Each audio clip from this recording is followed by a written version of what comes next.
right, Dan. Well, before we get to quarterbacks and quarterbacks around the league, playing off of an article you were a part of on ESPN Plus about quarterbacks and their what might happen to them, possible destinations, and why they may not be available. But I do want to start off with some of the league stuff around this team. And I don't know if you've had a chance to talk to people in the league about what's going on here and their feelings. If you have, what have you heard? I think in general, people are fairly tight-lipped on this stuff because I just don't feel like historically, owners have wanted to go down a road of being critical of other owners in ways that, could be detrimental, right? I mean, like we're talking about a situation where people are now, and I'm talking about people on the outside, are now saying, is this the kind of thing that could force Dan Snyder to have to sell the team? This accumulation of stuff. So it's really hard to get other owners and league officials to even comment off the record on that kind of stuff because I've always said these owners don't want to live in a world where they could be forced to sell their teams.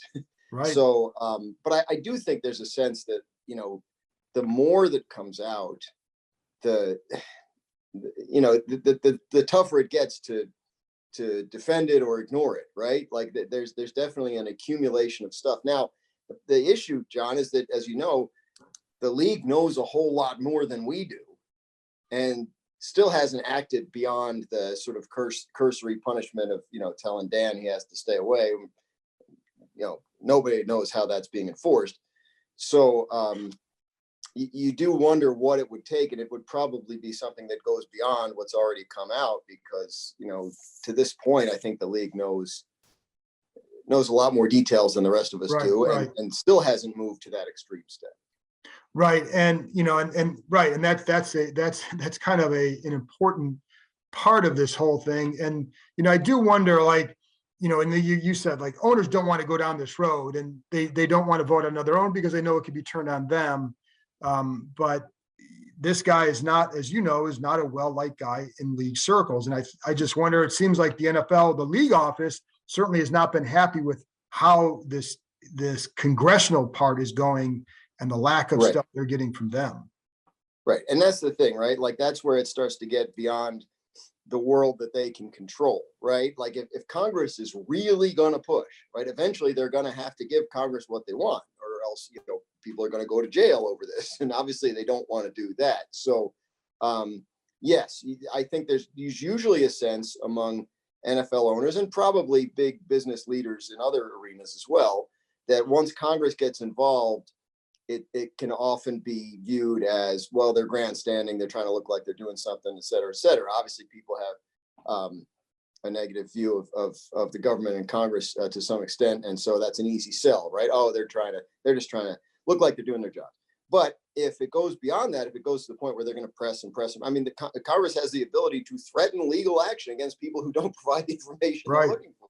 And if the NFL and its teams continue to do that, and Congress continues to push, I'm sure the NFL is aware that it could get to a point where they have to do something they don't want to do.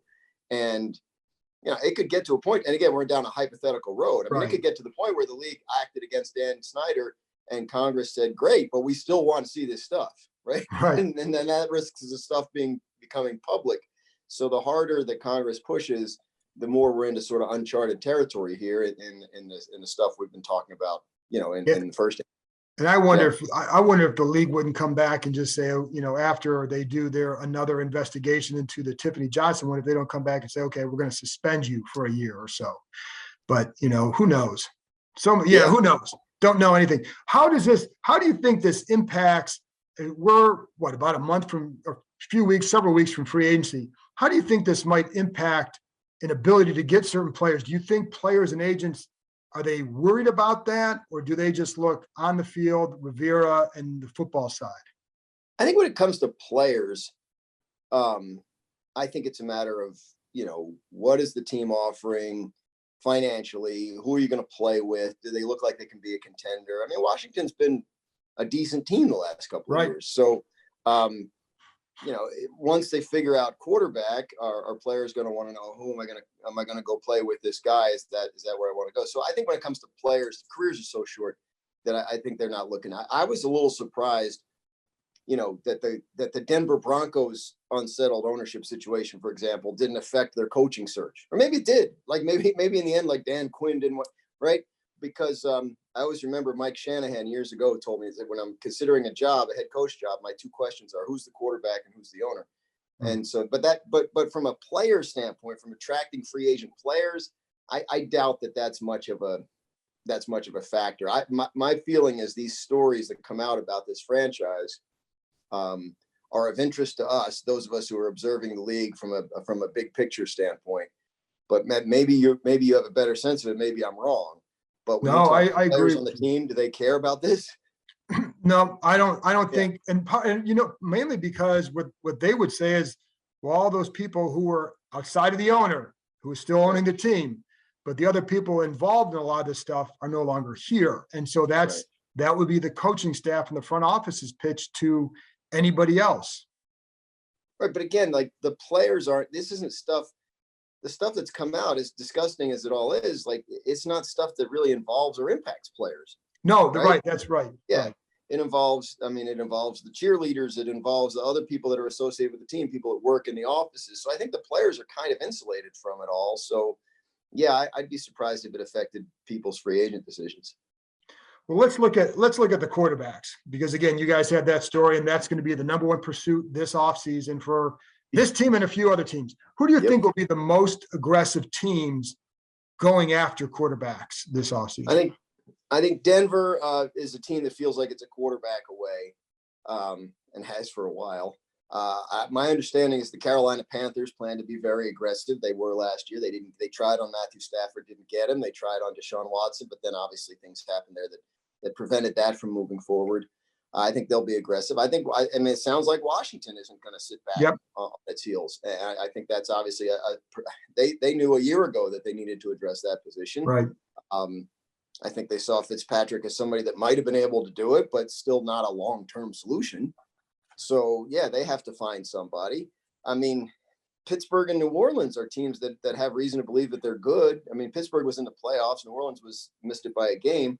But they need to figure out quarterback. I mean, it's a crowded market from the standpoint of suitors. And I think that's why a lot of people are hoping that it becomes a crowded market from the standpoint of big names, that Aaron Rodgers and Russell Wilson do become available, right? Because there's so many teams looking. If those 2 guys stay where they are, then the market becomes a lot less interested. And Deshaun Watson, nobody still knows when or how available he's going to be. So now you're looking at Jimmy Garoppolo. Now you're looking at, Jameis Winston. That no offense to those guys, but the thing drops off after Russell Wilson and Aaron Rodgers and Deshaun Just Watson. a little bit. So, yeah. So, would Minnesota move on from Cousins? That's tough. I mean, it's $35 million guaranteed. Like that's going to be tough to get somebody to take. Would the Raiders move on from Derek Carr? It doesn't sound like it. It sounds like they want to keep him. So, so yeah, I think there you could end up with more teams looking for high-end options than there are high-end options, and that could make it very competitive. That's why, like, if Russell Wilson does tell the Seahawks he wants a trade, Seahawks could probably do really well in terms of what they get in return for a guy like that. And what do you think is the realistic outlook there for Wilson? And what are some paths that you could see where they say, okay, we're going to trade you? I think he has to insist, right? Like they're not going to do anything unless he makes an issue of it. And he started to kind of sort of make an issue of it last year. Then he backed off, and they gave him a couple things he wanted. Like he liked the new offensive coordinator and all that kind of stuff. But, if he says to them, look, he's got 2 years left on his contract.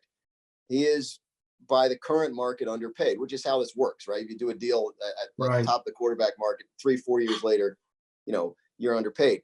So he'll want more. And if Seahawks don't feel like giving him what he wants, or if he says to them, look, I'm not going to come in. I mean, this guy's made enough money. He doesn't have to play.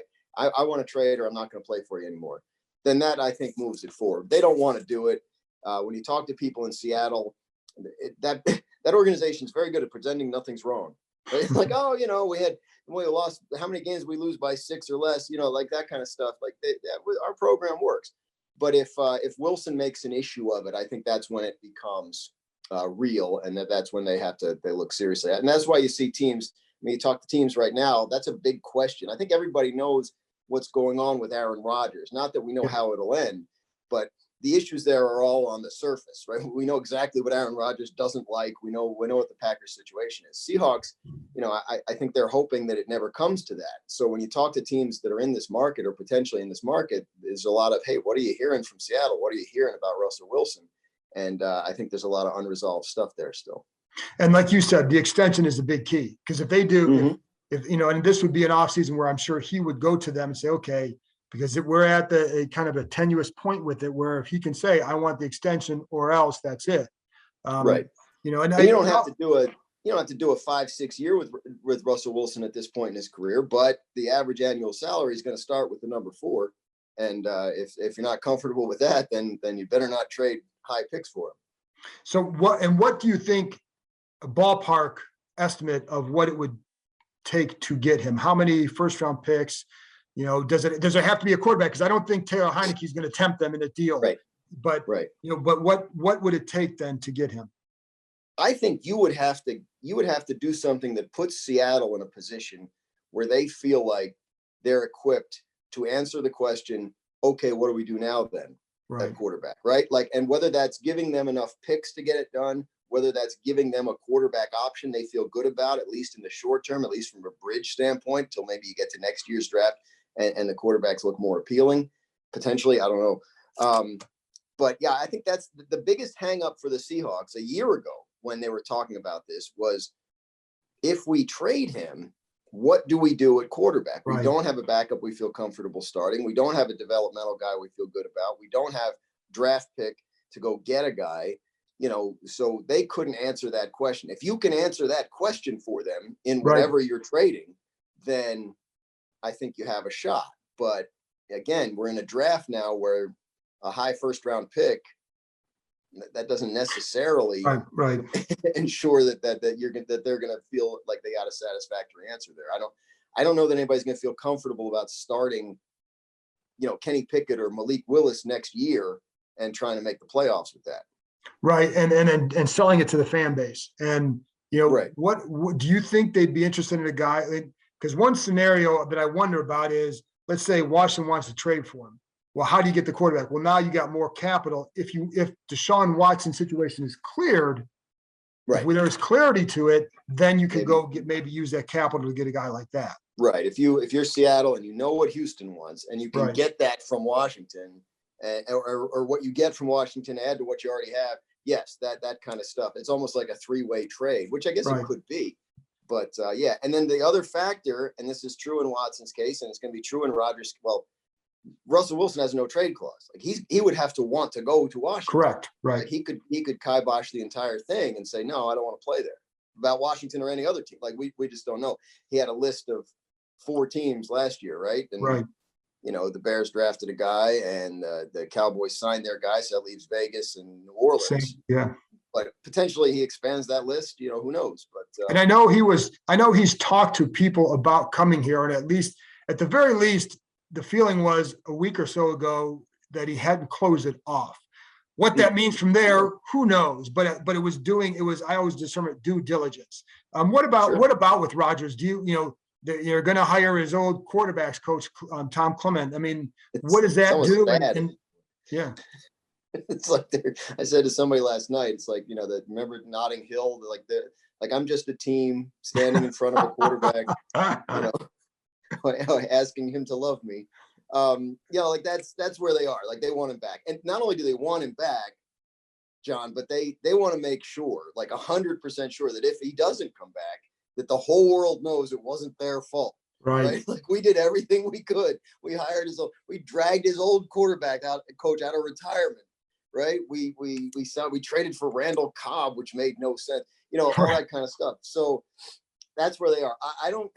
The timetable on that, I think, is pretty well tied to the franchise tag period, because they have Devontae Adams, and I think Rodgers may be wanting to see what they do with Adams. Do they sign him? Do they franchise him? But franchising Adams, they're already like $50 million over. Yeah, no, that's hard. If they don't touch the Rodgers contract and they franchise Adams, then they're going to have to cut half their team just to get under the cap by March 16th. So, and he has said he doesn't want to be part of a rebuild. So they got to get to work. They got to do a whole bunch of restructuring. If they're really on this we want you back, we'll do anything kick that they say they're on, then we're going to start seeing some restructures pretty soon, because they have a lot of them to do in order to bring back a representative team. Some other quarterbacks, and we know Watson's situation is still about the legal stuff. So until we know more clarity on that, it's hard to know what's going to happen with him. Carson Wentz is another interesting one. And if they're already getting rid of him, I would say, and I know Mike Wells said in the article, like, if Frank Reich is getting rid of him, that's his guy. That's the guy that was supposed to be able to turn him around. That's a red flag to me. But what's your take? And there wasn't like a robust market for Carson Wentz last year when the Eagles were trading him, right? Like, that's the thing. And he's already got $15 million guaranteed this year, and another $7 million becomes guaranteed when the league year starts, which is, as you mentioned, a couple of weeks from now. So you're trading for a guy that you don't know if he can play, and you're going to pay him $22 million guaranteed. Like, you can't get out of it. So, I mean, unless Wentz like has another spot in mind and he would be willing to work with you on the contract, like, it's going to be tricky for him. This was the spot. Like, this was it. Like, I know that was supposed to, where he wanted to go. Remember, the Bears were kind of interested, but then they backed off because they got word that he didn't want to go there.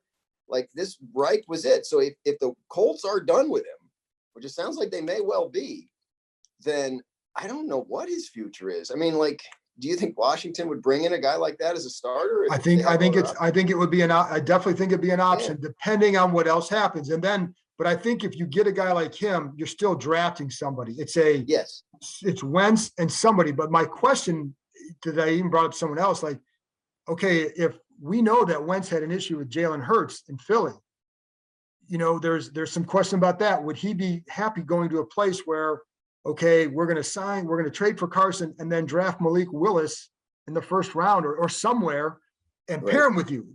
Is that going to be a positive situation? You just got to be upfront with the guy and hope that he understands his career's in a different place after what's taken place the last 2 years. Like, hey, Carson, we want you. You're going to be our starting quarterback this year. Your contract includes no guaranteed money after this year. And we're going to draft a guy. Like, we're going to draft. Maybe you're our future, but show us that, and either you'll stay and be our future, and the kid we draft, we'll figure that out later, or somebody else will be really interested in you. Like, you'll be a much more attractive candidate next year when we decide to move on, or the year after if we feel like the kid we draft isn't ready. So you're going to have to be upfront with him on that. Here's our situation. Here's your situation, which, by the way, is a lot different than it used to be. You need to rehab your career and your reputation here. And if you do it, you're going to have options available to you that include us, but also include other people. So it's kind of a win-win. But we're not committing to you beyond this year, and you've got to be okay with that if we make a deal for you. And it's like, why do you think the Colts have been upset? Because when you look at the numbers, I mean, 27-7 is pretty good. Right. But why are they upset with him?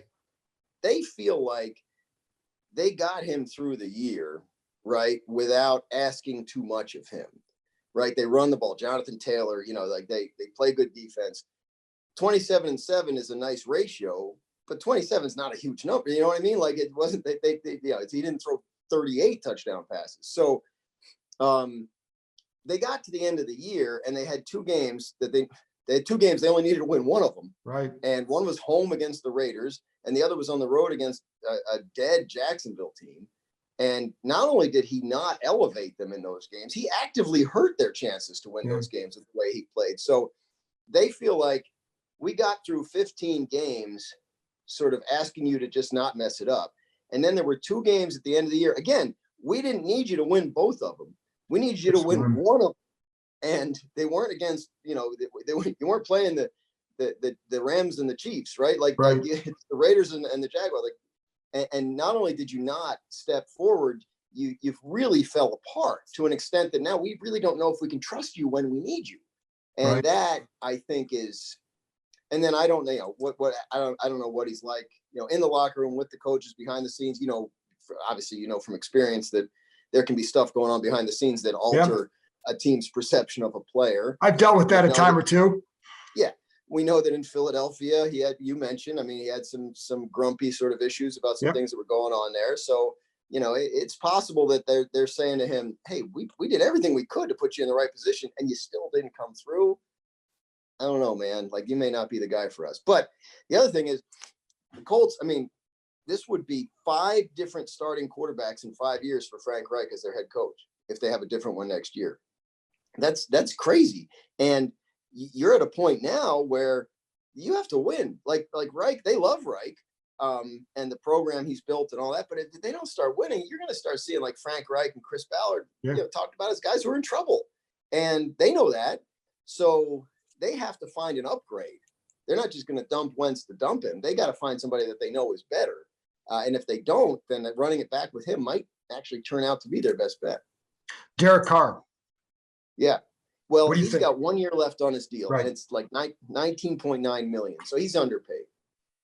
He wants a new contract, and I think if you're going to keep him and you're the Raiders, you have to give him one, because I don't think you want him going into a lame duck season. So the Raiders have to decide, not just do we want to build around Derek Carr, but do we want to build around Derek Carr and commit to him long term? Right. If they do, then that'll happen. I think they'll get it done. I think but if they don't, or if they find out they can get more than they think for him, then maybe they do look at other options and they move on. But if you acquire Derek Carr, you're going to inherit that situation, which is he's going to need a contract. Right. And that could approach for. I mean, this is what these guys cost. Like, so there's a report that he wants at least 35 million, and you're like, well, yeah. I mean, of course. So do I. Like that would put him just ahead of Wentz and Goff, right? Like he has every right to believe he should make more than those guys. So I think that's the floor. So if you're acquiring Derek Carr, or if you're the Raiders and you're keeping him, you've got to be comfortable paying north of $35 million a year for probably several more years. Do you think, because McDaniels says, and somebody floated this to me last night, do you think that McDaniels, he's got a history with Jimmy G? He does. You could get some picks for Carr. You can get a guy that maybe is not quite as good as Carr, but you know him. He knows your offense. You get these picks, and maybe you get somebody else in the draft too. I don't know, but have you heard that? He's probably got to sign Jimmy too, though, right? Like he's only got 1 year. He wouldn't cost quite as much as Derek. Wouldn't cost quite as much. And maybe Jimmy would want to play it out and like take his chances, say like, let me have a big year and hit the market. So, Carr feels like I've given a lot to the Raiders. I feel like if they want me, they should commit to me, and I don't blame him for that. Jimmy would feel like he's starting over somewhere, and maybe it's a different situation. Yeah, I mean, I don't know. I mean, McDaniels just got there. Dave Ziegler just got there. We don't know exactly what they're going to do. Indications are that they like Carr, and that's part of the reason they went there. But if they don't sign him, geez, I mean, like I think I floated this out there on one of the shows yesterday. Like, I mean, if Brady does want back in, he likes Josh. Like, hey, I mean, yeah, I don't know. God, that would be right. Yeah, why not? Something to think about. Yeah. Who are some, and I appreciate your time, and I don't want to keep you much longer, but who are some like free agent quarterbacks that you think will be, there's Jameis, there's Trubisky, what's the take on those guys? Are they mostly viewed as guys who just come in and compete for a job, or what? Yeah, I think that's a guy you add to your mix. I mean, I think Jameis, before you got to assess his health, right? Like how, what he's coming off a major injury. Is he going to be okay? But if the answer is yes, I think he showed you something in Sean Payton's system this year. And he's obviously shown you high end ability prior to that. I think he's a guy you could bring in and sell to your fans as like, yeah, this is our starter. And we can do some things with him. Trubisky might be a tougher sell, but he has started and won NFL games like at a level that a lot of the available guys have not. So he was in Buffalo this year behind Josh Allen, under Brian Daboll and Ken Dorsey, and it may be that he's a better player as a result of that.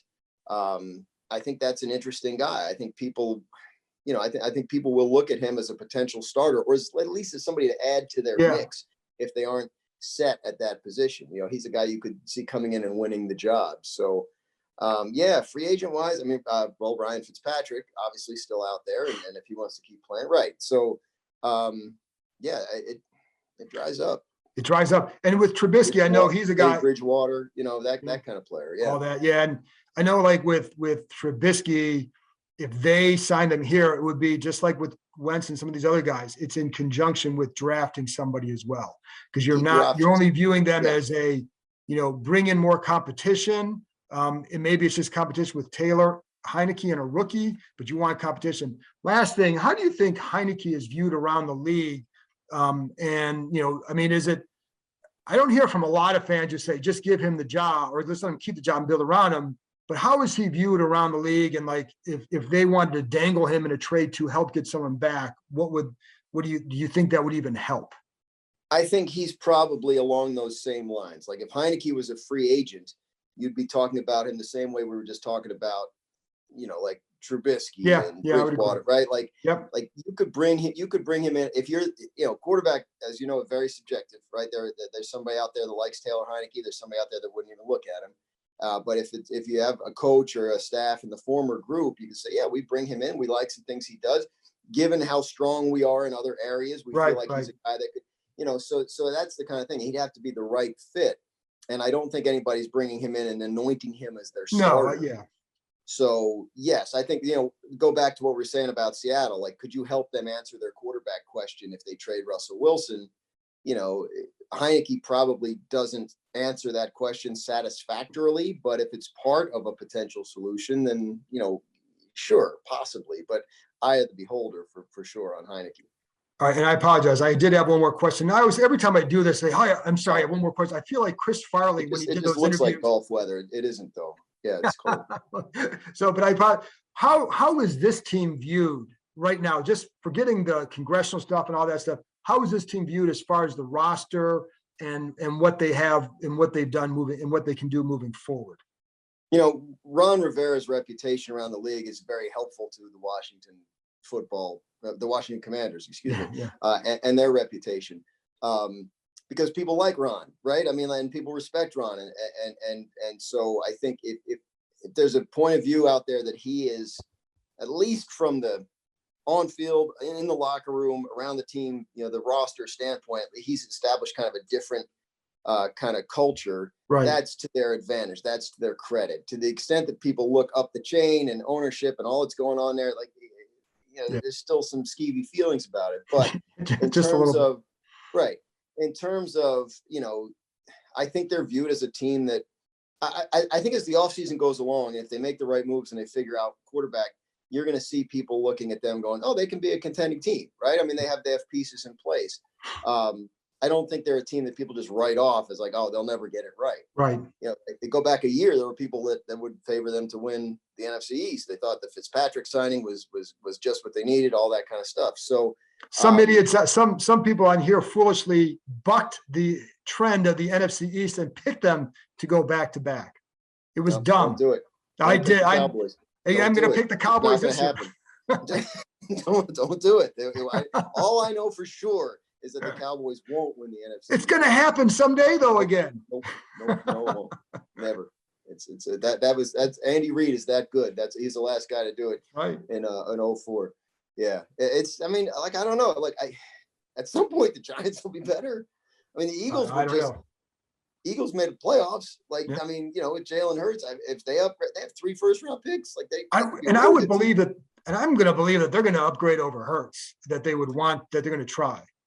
I think they'll try. I mean, you don't sit around with 3 first-round picks in a market that could include Aaron Rodgers and Deshaun Watson and Russell Wilson and not make some calls because in a press conference you said you like Jalen Hurts. Like, that's not like, and especially the Eagles. Like, look at the Eagles' history. Like, they always, the reason Jalen Hurts is there, they're always trying to make sure they're covered at that position. Like, even if they feel good about the guy they have, they're still looking to add other options. So, yeah, I think they'll be in that market for sure. Dan, I appreciate your time. Thanks a lot and enjoy the day. Anytime, John. Thanks. Thank you.